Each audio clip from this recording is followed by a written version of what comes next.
இந்த கேப்டன் எப்பவுமே சொல்வார், இந்த கொடியில கட்டி இருக்கே அந்த கயிறு என் தொண்டருடைய நரம்புங்க அப்படிம்பார். கேப்டன் மறையில இன்னைக்கு லட்சக்கணக்கான கேப்டன்களை கேப்டன் உருவாக்கிட்டு தான் போயிருக்கார். இன்னைக்கு கட்சி வேஷ்டி கட்டின நீங்க எல்லாருமே கேப்டன் தான். இன்னைக்கு எல்லோ சாரி கட்டின நீங்க எல்லாமே லேடி கேப்டன். கேப்டனுடைய வரலாறு தெரியாத ஒரு அறவேக்காட்டு ஒருத்தர் சொல்லியிருக்காரு. என்ன தெரியுமா சொல்லியிருக்காரு? சினிமால இன்னைக்கு விஜய் வந்து அரசியல் கட்சிக்கு வர்றாரு, அது பத்தி உங்க கருத்து என்ன கேட்டா, விஜய பத்தி நீ பேசு, உனக்கு கேப்டனை பத்தி பேச என்ன தகுதி இருக்கிறது என்பதை இந்த நேரத்தில் நான் கேட்கிறேன். கேப்டனுடைய வரலாறு தெரியாத ஒரு அறவேக்காட்டு ஒருத்தர் சொல்லியிருக்காரு. என்ன தெரியுமா சொல்லியிருக்காரு? சினிமால இன்னைக்கு விஜய் வந்து அரசியல் கட்சிக்கு வர்றாரு, அது பத்தி உங்க கருத்து என்ன கேட்டா, விஜய பத்தி நீ பேசு, உனக்கு கேப்டனை பத்தி பேச என்ன தகுதி இருக்கிறது என்பதை இந்த நேரத்தில் நான் கேட்கிறேன். மற்ற தலைவர்களோட கம்பேர் பண்ணி எல்லாருமே வந்து எம்ஜிஆர் ஆயிட முடியாது இன்னைக்கு சொல்லி யார் யாரையோ கம்பேர் பண்ணி நம்ம கேப்டனையும் அந்த அறவேக்காடு பேசுது. ஒரே ஒரு விஷயம், நான் யார் பேர் சொல்ல விரும்பல, அது யாரு நீங்களே தெரிஞ்சுக்கங்க. அவருக்கு நான் சொல்றது, இன்னைக்கு தமிழ்நாட்டில் கேப்டன் மாதிரி எந்த கட்சியிலும் இருந்து பிரிந்து வராமல் சுயமாக மக்களையும் தொண்டர்களையும் தெய்வத்தையும் நம்பி ஆரம்பிக்கப்பட்ட கட்சி இது. அந்த தைரியம் திராணி இன்னைக்கு இந்த அறவேக்காடுக்கு இருக்கான்னு நான் கேட்கிறேன். இன்னைக்கு உங்க அப்பாவுடைய லெகசில இன்னைக்கு திமிரா பேசிட்டு சுத்திட்டு இருக்காங்க பல பேர். இன்னைக்கு வாங்க, உங்க கட்சிய இன்னைக்கு சுயமா ஆரம்பிச்சு அந்த கட்சியில நீ வளர்த்து நீ ஒரு பதவியை வாங்க, அன்னைக்கு உனக்கு அந்த பாராட்டு கிடைக்கும். எதுவுமே கிடையாது.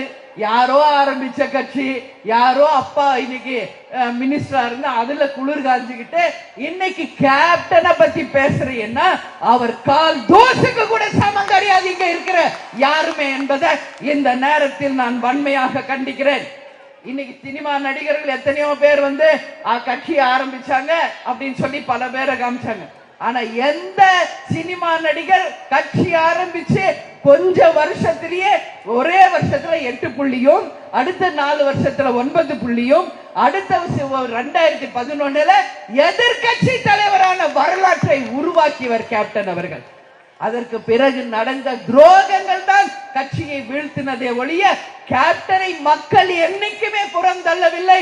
கேப்டனை மக்கள் என்னைக்குமே தெய்வமாக போற்றிக்கிட்டு தான் இருக்காங்க. துரோகம் தான் நம்ம கட்சியை வீழ்த்தினது.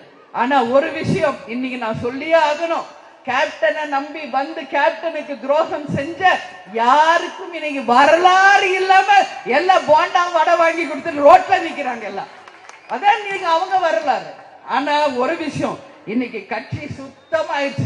யாரெல்லாம் துரோகிகள், யாரெல்லாம் இன்னைக்கு காசுக்கும் பணத்துக்கும் பதவிக்கும் ஆசைப்பட்டாங்களோ அவங்க எல்லாரும் நம்மளை விட்டு போய் ஜமக்காலத்தில் வடிகட்டிய சொக்க தங்கங்களாக எங்கள் தொண்டர்களும் மகளிரணி நீங்க இருக்கீங்களே, இது போதும், இது போதும். இன்னைக்கு தலைவர் இறந்த போது கடுகு உருவத்துல கேப்டன் கூடயே வந்தாரு. பெருமாளுடைய ஆசீர்வாதம் கிடைச்சது என்று ஒட்டுமொத்த மக்கள் இன்னைக்கும் பேசிட்டு இருக்காங்க.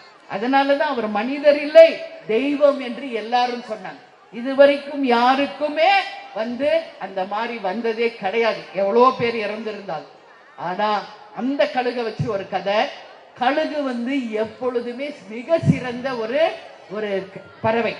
ஆனா அதை எப்பயுமே சீண்டிக்கிட்டு இருக்க ஒரு பறவை எது தெரியுமா? காக்கா. சும்மாவே போய் கொத்தும், சண்டைக்கு இழுக்கும், ஏதாவது இரிட்டேட் பண்ணிக்கிட்டே இருக்கும். ஆனா கழுகு அந்த காக்காவை கண்டுக்கவே கண்டுக்காது. ஏன் சொல்லுங்க?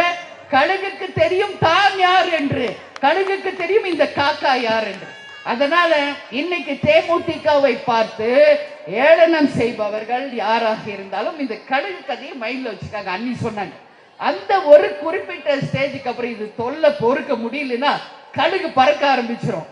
ஒரு ஸ்டேஜுக்கு மேல பறக்கும் பறக்கும் பறக்கும், வானுயர கழுகு பறக்கும்.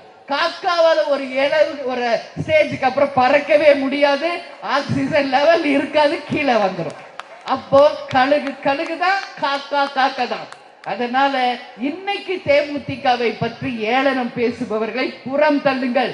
நீங்கள் அத்தனை பேருமே கழுகாக இருந்து இந்த காக்கைகளை புறம் தள்ளி நம்முடைய எண்ணம், செயல், கோல் எல்லாம் ஒன்றே ஒன்று, 2026 வெற்றி பெறுவது என்பதை உறுதியாக மனதில் கொண்டு வீறு நடை போடுவோம்.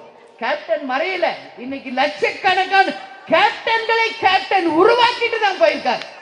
இன்னைக்கு கட்சி வேஷ்டி கட்டின நீங்க எல்லாருமே கேப்டன் தான்.